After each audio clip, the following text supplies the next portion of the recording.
Hello, everyone. Thank you for watching and tuning into our presentation. My name is Francesco Colosimo, and my partner for this project is Jasvinder Mann, and we will be speaking to you about privacy and automated decision systems, a critique on Canadian privacy legislation. It is no secret that we are currently in the digital age. From cell phones to laptops, electronic devices are integral to our everyday lives. For example, one study found that nearly 80% of smartphone users reached for their phone within 15 minutes of waking up. And from the same survey or study, one of four respondents did not recall a time in their day when their phone was not in reach or in the same room. In addition, the social media lab at Ryerson University found that 94% of Canadian adults have an account on at least one social media platform. With online presence increasing globally, there's an unprecedented amount of data being created. Specifically, as we use the internet, our activity can be traced through what are known as digital footprints. Using complex algorithms and automated decision systems, mass collection and analyzation of digital footprints can provide some incredibly insightful findings. Even though these technologies often operate in the background, they are much more common than we think. For example, 77% of the devices we use feature some form of artificial intelligence, and this market is predicted to reach 60 billion by year 2025. On the other hand, there are some kind of concerns with these things. For example, 33% of US adults are concerned that Google's Alexa and similar smart speakers listen and record private conversations. As these complex technologies continue to become more ingrained into our society, it still remains a gray area the extent to which they are permitted to collect and analyze vast amounts of personal information. In fact, it seems that legislation regarding data privacy and protection has not caught up with the rapidly evolving times and technology. So, the research questions for our project are: how comprehensive and efficacious is PIPEDA and Bill C 11 in protecting the privacy of Canadians? How do they compare to other privacy legislation globally? And does Bill C 11, which is the up and coming Canadian legislation for these topics, adequately address the complexity of automated decision systems? So, privacy is a complex and even contradictory concept and is a word of such broad meaning that in some cases becomes misleading or even meaningless. Its broad scope can encompass anything from social media use to the overarching argument about the development of human society. So, why is privacy important? Philosophically, many would use Jeremy Bentham's panopticon metaphor to illustrate what could happen to a society with no data privacy, essentially equating to constant surveillance. Bentham's panopticon is a hypothetical prison in which there is a central tower surrounded by prison cells, in which the watchmen or guards reside. From this tower, the watchmen can surveil the prisoners, but the prisoners cannot see back into the tower and thus have to assume they are always being watched or surveilled. As a result, the inmates police themselves out of fear of being constantly surveilled because they never know. Parallels can be drawn to this society or society where a large number of individuals have a significant online presence and are becoming increasingly aware of how vulnerable their digital footprints are to surveillance and collection, the result being widespread, inauthentic behavior. For a more practical argument for the need of privacy, Dr. Robert Clark of the Australian National University states that there are four main reasons for the importance of privacy. First, our psychological and human need for space, the requirement of freedom to behave and act authentically, the need for privacy to innovate and grow economically, and the political requirement of privacy to think and speak freely.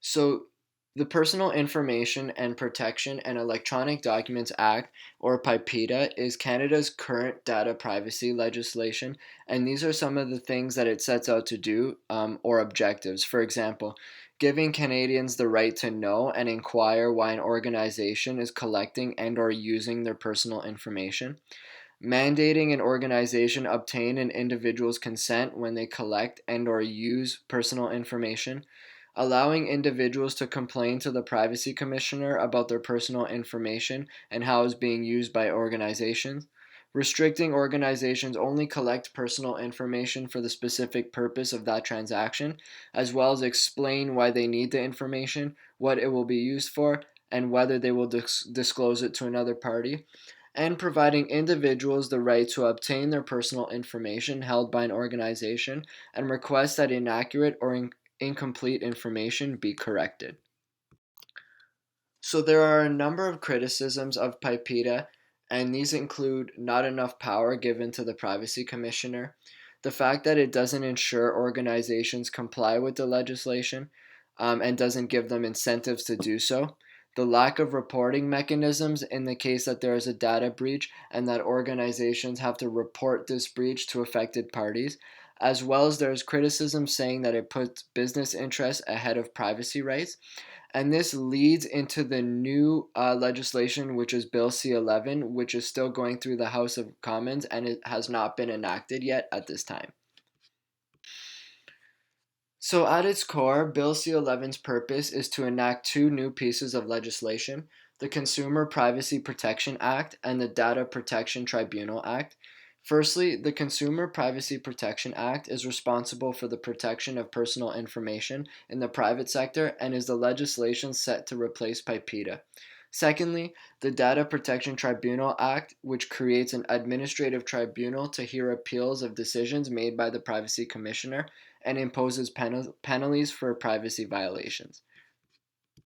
A practical use of PIPEDA was demonstrated by James McCloy to check the information his Tim Hortons app was collecting on him. The results he received consisted of 3 spreadsheets, 12 text files, and one standout result that he noticed was his location was tracked about 2,700 times over 5 months, which approximated 18 times a day. In comparison, the GDPR is the European equivalent of Canada's PIPEDA and Bill C-11 and is often seen as the gold standard for data privacy legislation.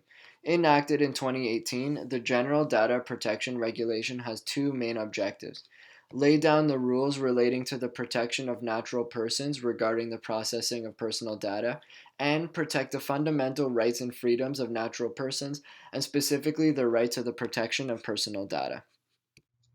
Machine learning algorithms would be classified under automated decision systems in Bill C-11.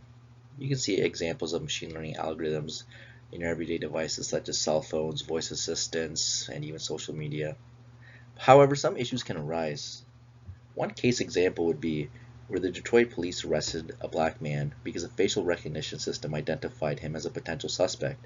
However, when they arrested him and brought him in, the police were easily able to identify that the man on the camera was not the man they had brought in, so the facial recognition system identified the wrong individual. This has actually been an issue with facial recognition software in general, where they've had actually a poor time identifying those in minority communities than white individuals. This is because potentially these algorithms are being trained using more white faces, so they're more easily able to distinguish white faces. But this still creates discriminatory results that should be fixed. And we can't really tell what occurs sometimes in machine learning algorithms, especially if they use a black box algorithm. An example of a black box algorithm is an artificial neural net, which loosely models a biological neural network seen in animal brains. They are organized into input and output layers with hidden layers between them. Hidden layers can be viewed as a black box where computations are too complex to understand, so we really can't tell what's going on within them. The methodology and framework we used were relatively simple. We reviewed the relevant legislation such as PIPEDA, BC11, and the GDPR, as well as read through important news and academic articles. The framework we approached our assessment was through the Walt and Gilson's policy triangle, consisting of policy content, context, and process. It is possible that the lack of comprehensibility of Canadian policy stems from the values in which it is based on, which is striking a balance between the right to privacy and commercial activities. In fact, Bill C-11 states that one of its purposes is to support and promote electronic commerce by protecting personal information that is collected, used, or disclosed in the course of commercial activities.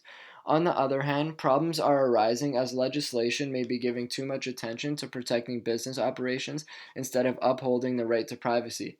The Canadian Privacy Commissioner Daniel Therrien goes on to recommend that the collection of personal information for legitimate business operations should be permitted, but within a legal framework that would entrench privacy as a human right and as an essential element for the exercise of fundamental rights. The Privacy Commissioner's criticisms are more in line with the European GDPR, which is based on the value of the human right to privacy and therefore adopts a more humanistic and rights based approach, and as a result has no focus on commercial activities at all and is thus more protective of the public.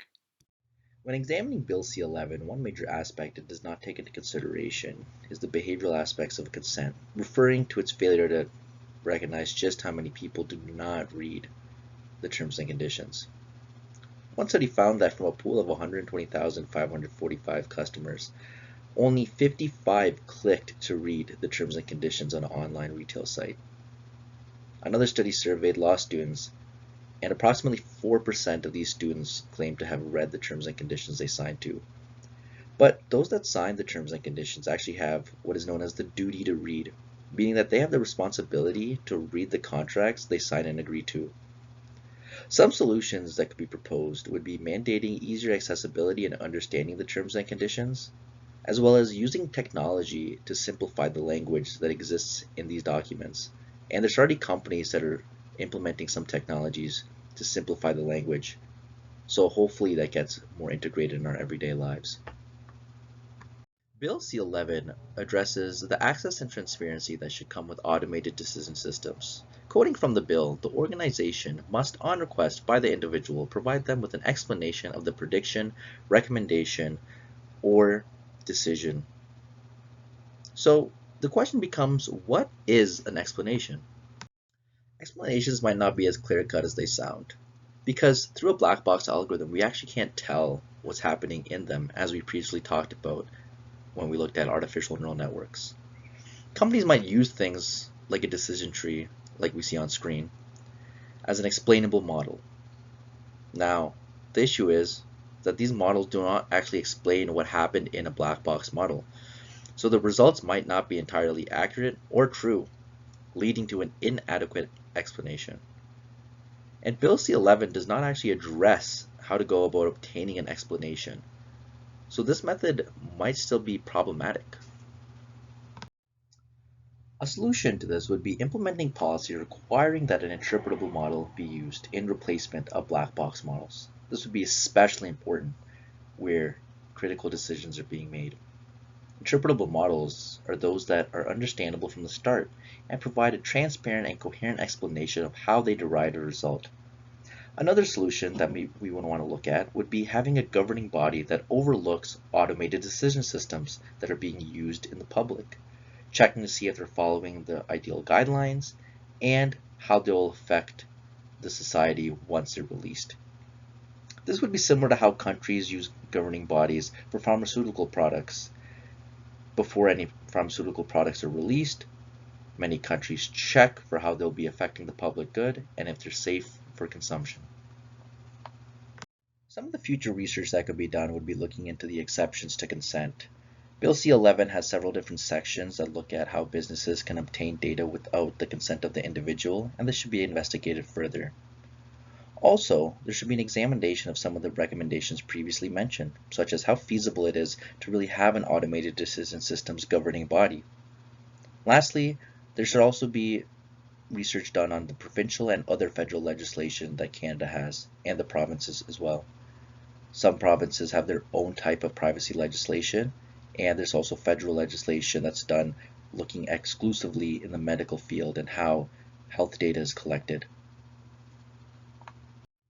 In conclusion, Canada can learn so much from other robust legislation such as the GDPR in the European Union. There is so much room for improvement. In an ever-increasing digitized society, we need to improve and protect Canadian privacy. So we look forward to see what Canada can offer going into the future in regards to its privacy legislation. Thank you so much for listening, and please feel free to message us, email us if you have any other questions.